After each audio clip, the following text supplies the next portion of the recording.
Breaking news, FBI Director Kash Patel says his agency prevented what he's calling a potential terrorist attack planned for the Halloween holiday weekend in Michigan.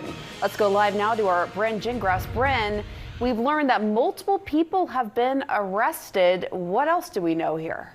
Yeah, you know, very thin on the information, Pam. I got to be honest with you. I got to tell you, so many reporters at CNN are making phone calls trying to connect the dots, exactly what is going on here, what the FBI Director Kash Patel is talking about in that post, but they have not released any more information. What we know is that he said that there was a thwarted attack that was plotted to happen over the Halloween weekend, and as a result, multiple people have been arrested. The big questions here are, how far along was this plot really in its developmental process? Like, was it actually going to happen this weekend? Where are the potential targets? And of course, who might be involved? Are we talking about domestic terrorism? Are we talking about inspiration from overseas terrorists? So these are all questions that we are asking our sources, and we are coming close to getting a little bit more detail, but not there quite yet. But of course, we'll bring that to you. What we also know, Pam, this morning is that Dearborn officials in Michigan, which is a suburb of Detroit, and Inkster both have confirmed, and the FBI in Detroit field office as well, that activity was taking place, investigation by FBI officials happening in their cities. They put out a public alert saying, listen, people can relax, there is no need for alarm, that those investigations were happening in cities by the FBI. So we know that they are happening in those two towns, active investigations by the FBI. But again, not much more detail about that. Of course, this is Halloween, October 31st. Again, I've been saying it harkens for me just being in New York, that incident that happened back in 2017, that, terrorist inspired attack that happened along the West Side Highway in New York, killing 8 people. So this is a day, as you know, Pam, so many law enforcement on high alert. And of course, this sounds like a potential terrorist attack was thwarted. So we're working to get more details, and as soon as I get them, we'll bring them to you. We all are. I was making calls too before the show, trying to get any more details. I know you're working the phones too, Bryn. Hopefully we can learn a little bit more. Thanks so much for that. Right. So just to try to better understand what we know and put into context, I want to bring in Daniel Brunner, a retired FBI special agent and president of the Brunner Sierra Group. Daniel, first of all, just how unusual is this for the FBI director to send out a tweet like this, that a potential terrorist attack was stopped, was averted, without sort of more detail? So we're left hanging here a little bit. Well, we've learned, I think, with this administration and with this FBI director, that the norm of what has always been, especially with social media, is not the normal with him. He likes to tweet out information quickly, immediately.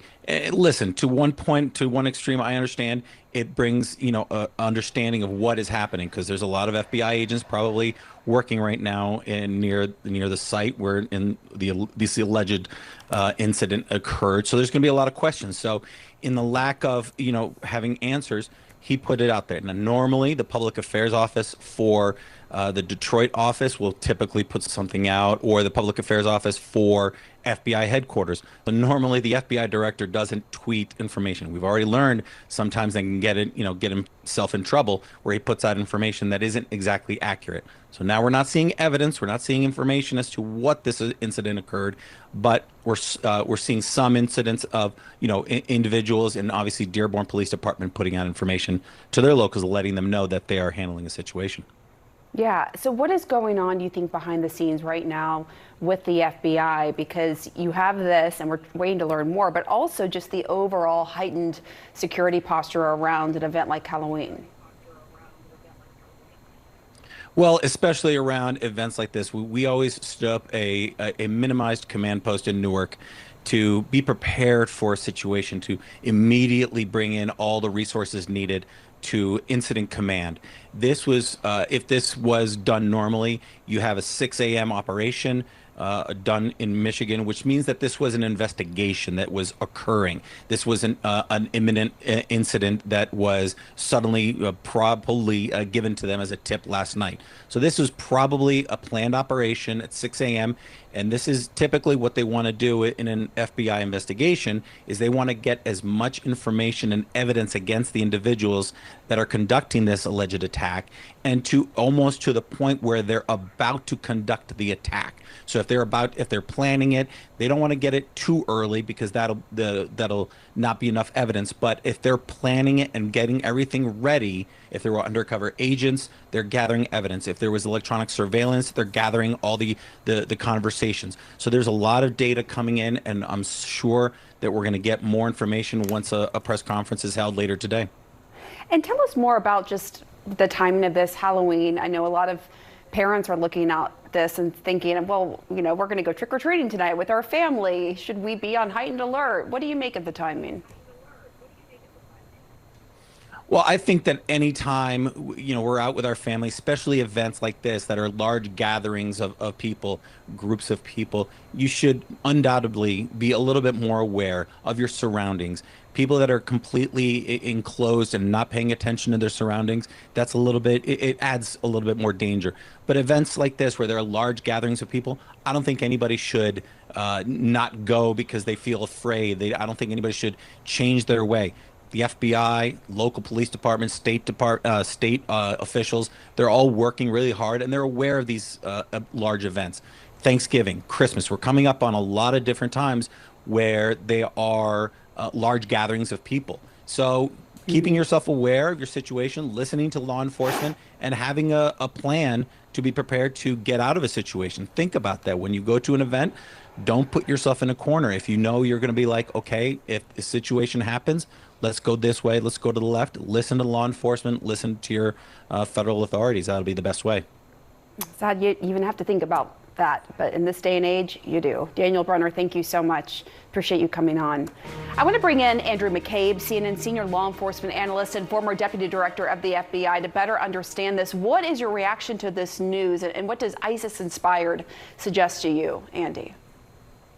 Well, ISIS-inspired is that's the moniker that our counterterrorism professionals, the FBI and other agencies, are most concerned about, right? We saw that very recently in the January 1st attack this year, the individual who attacked the crowds, in New Orleans, Louisiana. Same thing there, ISIS-inspired. So it's very serious. It indicates a desire to inflict mass casualties. My reaction to this, Pam, is I'm just thrilled that the FBI is still doing this kind of very delicate, very hard work, finding these individuals wherever they are congregating, whether that's online or in the real world, and doing what's necessary to make an assessment of whether or not this is just talk, or if it's been elevated to the level of an actual conspiracy to take action and hurt people. It's good. It's great work. Yeah, help us better understand that, how the FBI makes that determination. If an FBI agent's in a chat room and they're talking about a plot and then use references like Pumpkin Day around the holiday weekend, how do you make the determination that they're close to being operational versus just chatting in a chat room and throwing stuff out there?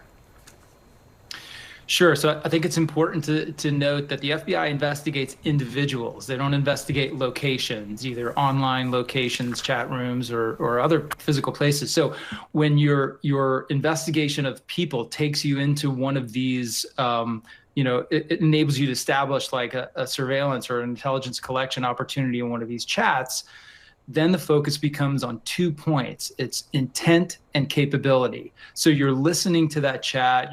You are trying to assess, do these people intend to actually harm others?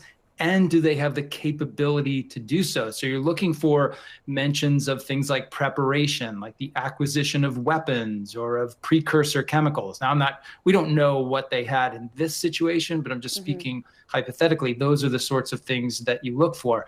Using an online undercover, which apparently they did here, according to some of our sources, is one of the best ways to do that. You have to have someone in that conversation who can monitor it and to make those real-time assessments as to intent and capability.